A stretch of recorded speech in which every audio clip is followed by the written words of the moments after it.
आप अपने काम के लिए बहुत पैशनेट होती है। वो सभी को होना चाहिए, इसके बिना आप जस्टिफाई नहीं कर सकते। आपको अगर मज़ा नहीं आ रहा होगा आज ये पॉडकास्ट करने के लिए, you will not be able to do justice to it with it, isn't it? Pressure कैसे हैंडल करते हो आप? मेडिटेशन, यस, मेडिटेशन ये मेरे ज़िंदगी का था है। मैंने कभी परेशान हो तो, खुश हो तो आँख बंद करके बैठो, अंदर में झांको, nothing beats that।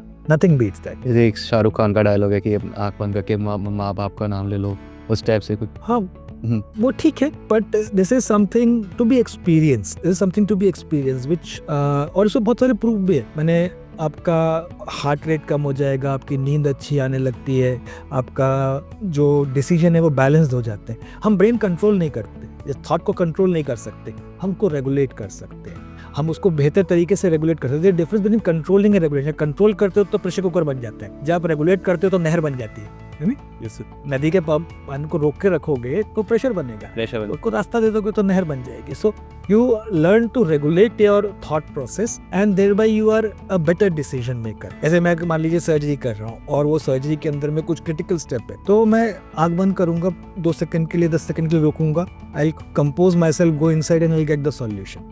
If I am doing any surgery, so I do that surgery in my mind before entering the operation theater. Okay. That's how the meditation helps in yourself grounded. ये थोड़ा Gen Z वाला question है। हाँ, आज के जो youngsters हैं वो जिम जाके ईगो लिफ्टिंग करते हैं। सो ईगो लिफ्टिंग में स्पाइन पे बहुत ज्यादा है, तो इसके मतलब क्या वो हो सकते हैं, रिजल्ट हो सकते हैं, इसके प्रिकॉशंस क्या होने चाहिए? बिल्कुल, क्या है कि जब हम पढ़ते होते थे ना, तो हम स्पाइन का प्रॉब्लम देखते थे 45-50 प्लस के बाद में।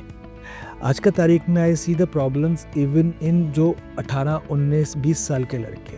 तो ये जिम वाला इशू है ना, आप जब ना कि मेरे को और वजन उठाना है, ट्रेनर बोल रहा है, दोस्त बोल रहा है मेरे को 100 किलो उठाना है, 150 किलो उठाना है, वो जो चीज़ है ना वो आपको नुकसान करता है। जिम करिए, पर जिम का मैं वो बताता हूँ एक चीज कि आपको सबसे पहले मोबिलिटी एंड स्ट्रेचिंग, फिर प्रॉपर स्ट्रेंथ ट्रेनिंग एंड फिर खत्म होने का फिर स्ट्रेचिंग करनी चाहिए।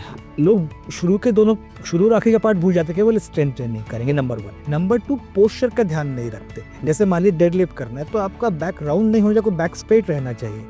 अब आपको जब आपने अपनी सामर्थ्य से अधिक वजन उठा लिया तो आपको फिर ध्यान नहीं रहता कि मेरा पोस्चर कैसे है, तो उसमें इंजरीज होती है and sometime they can be fatal. आप वेटेड स्क्वाट कर रहे हो, आपने सामर्थ्य, अगर वो वजन आपके स्लिप कर गया तो आपकी कमर या गर्दन का नुकसान हो जाएगा। So that is very wrong.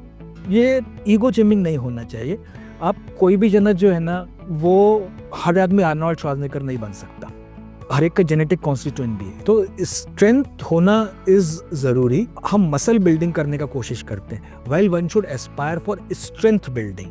एक पतला दुबला सीकड़ा सा आदमी भी 100 किलो का डेडलिफ्ट कर सकता है और बहुत मजबूत, बहुत मांसपेशी वाला हो सकता है, 50 किलो भी नहीं होता। But it is all about the strength building and that too done by proper posture and correction.